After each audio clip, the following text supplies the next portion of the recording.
Hello, Beginning Clarinetist. My name is Jana, and I'm a music education student at Brandon University. I am here today to share some tips and tricks with you about playing the clarinet. This video will include information on how to set up the clarinet, how to put on the reed, how to set your embouchure, a breathing exercise, some ear training melodies, and last but not least, we'll play some songs together. So first things first, let's get our clarinets out and set them up together. Alright, it's time to set up our clarinets. So, when we're setting up our clarinet, we always want to make sure that it's on a flat surface, so not our laps. The floor is the best bet for you to put your case on to set it up. You want to make sure that the logo is facing you or facing up so that we don't open our clarinet cases upside down. When we open our clarinet case, we're ready to start putting it together. I start with my bell as the bottom of the which is the bottom of the clarinet, and work my way up. So the bell and then the lower joint. When you're putting the two together, make sure that you're not trying to shove it because that will damage the cork, but rather twist it together. Next we have our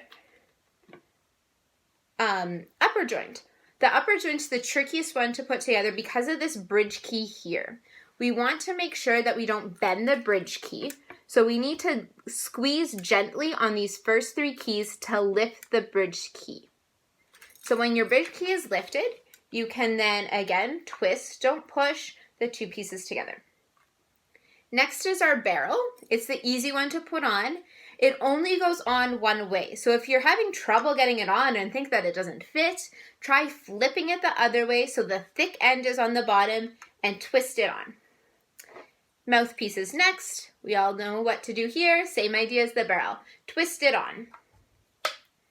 And then you have the last piece, which is called your ligature. Your ligature might look different than mine. It might be made out of metal, so you're going to put it on a different way. Mine goes with the thing that tightens it to the front. Yours will likely go so that the thing that tightens it is to the back. So that's the first bit of putting on our clarinet, or putting our clarinet together. Next, we need to put on the reed. To put on the reed, I actually take my mouthpiece and my barrel off and put the rest of my clarinet in a safe space. That might be on the floor beside me, lying down, not standing up, or on a clarinet stand if you have one. Putting the reed on is super important because if we don't put it on right, our tone isn't going to be what we want it to be. So first things first, make sure that your reed is moist. Once it's moist, you want to put it on your mouthpiece so that the rails of the reed match the rails of the mouthpiece. So it should all line up nice together. It shouldn't be off like that or off like that. The next thing is you want to make sure that there's a sliver of black at the top of your mouthpiece. So just a sliver. If it's up like this, it's too high. If it's down like this, it's too low, and you won't be able to get a nice sound. So your sliver of black is very important. Once you have your sliver of black, you can put your ligature on over top. And then tighten it. And that's what your reed placement should look like. Just a very, very tiny sliver of black. Once your clarinet is put together, you're ready to start playing. Before we start to play, let's do a quick review of what our embouchure should look like. The best way that I think that to explain a clarinet embouchure is to pretend you're putting on lip chap or lipstick and you just want to put it on here. So you kind of roll your bottom lip over just a little bit. So it's just covering your teeth. And then when you do that, your top lip generally goes into the right spot as well. So once you've put it over like that, you're going to put your clarinet in your mouth. Lots of people wonder, well, how much clarinet mouthpiece do I put in my mouth? I tell my students and the people that I work with to put only as much, or to put lots in until it squeaks. So you'll know when it squeaks because it'll sound like this. So that's too much mouthpiece. So I pull back from there.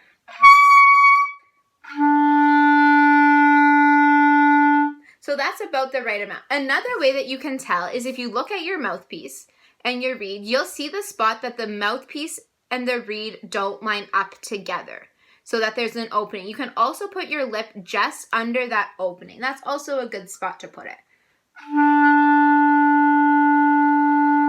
And you want to have your cheeks in. We don't want to puff our cheeks because we get a really airy sound. So bring your cheeks forward, your lips forward.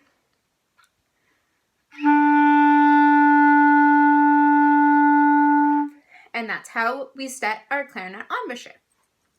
Now that we know how to set our embouchure and have our clarinet set up, we're ready to start playing. But before we start playing today, I want to go through a quick breathing exercise with you. Because how we use our wind is so very important when we play the clarinet and other wind instruments. So the exercise that we're going to do is we're going to breathe in for 2 beats and out for 2 beats to start with. So I'll give you 2 beats for nothing and then we'll breathe in together.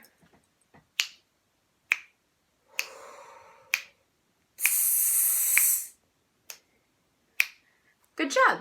The goal of this exercise is try to get as much air in when you breathe in and get as much air out when you breathe out. So let's do it again together. 1, 2.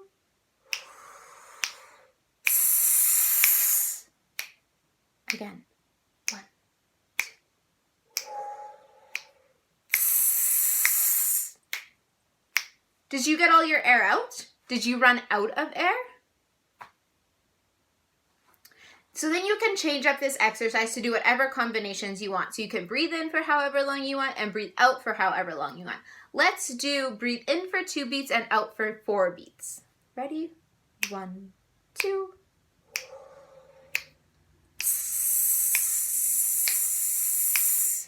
1, 2.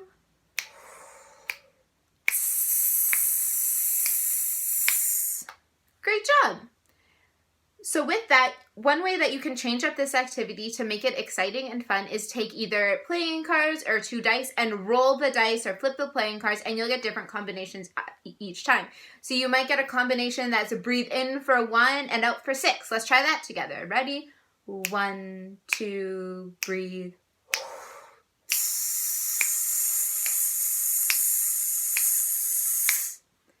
So it can get tricky if you don't have lots of time to breathe in, but it really helps us try to breathe in as much air as we can in whatever time we have and either breathe it out quickly or try to sustain our air for as long as we can. So now that we've done a warm-up activity, we're going to move to an ear training echo patterns activity. Ear training is super valuable for us as musicians because it helps us hear the sounds. So I have 6 ear training melodies for you. They are all in 4/4 time, and they all start with our first note of concert B flat scale. So I'm going to play them, and then I'm going to give you some time to play them back to me.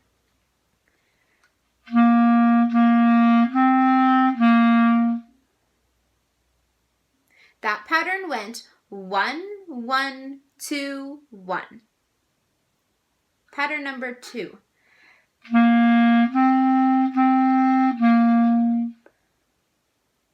That pattern went 1, 2, 2, 1.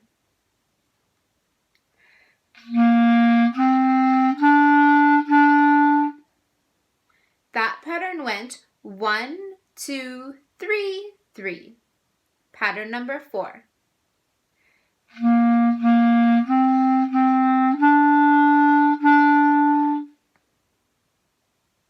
That pattern had 8th notes in it, so it went 1, 1, 2, 2, 3, 3. Pattern number 5.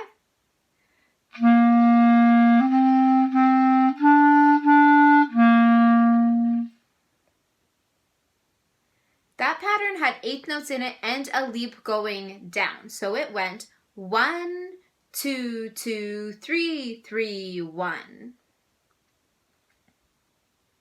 And then our last pattern, pattern number 6.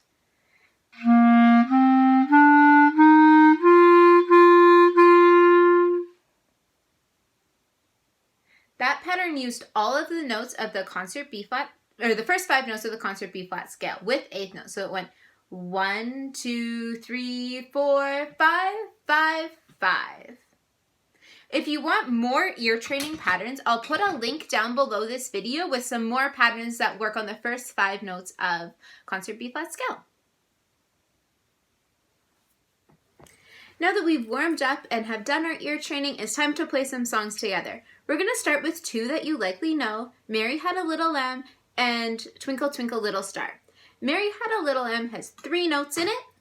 Note the 3rd note, the 2nd note, and the 1st note of the concert B-flat scale.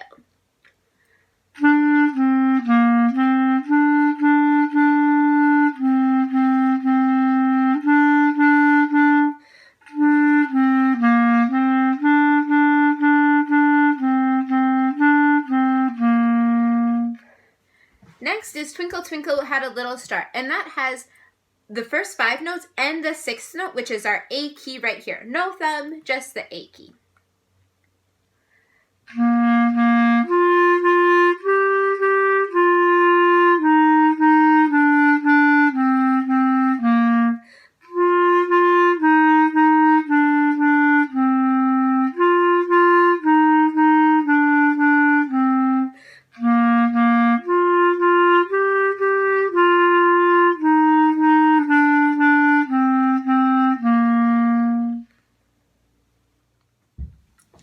Now I'm going to share one of my favorite 5-note songs with you, The Lion Sleeps Tonight.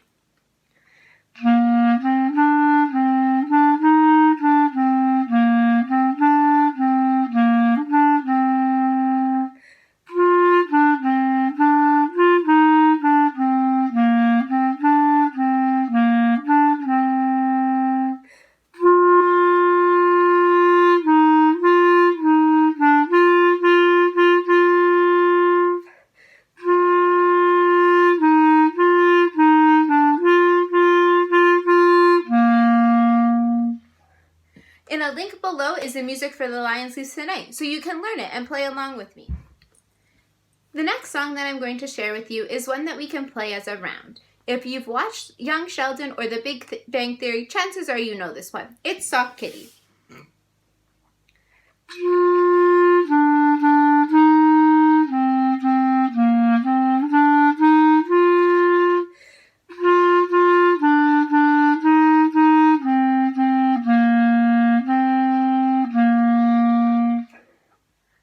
We can play this as a round. So this time when I play it through, I'm going to give you a big cue for when the 2nd part would come in, and then you can play it with me.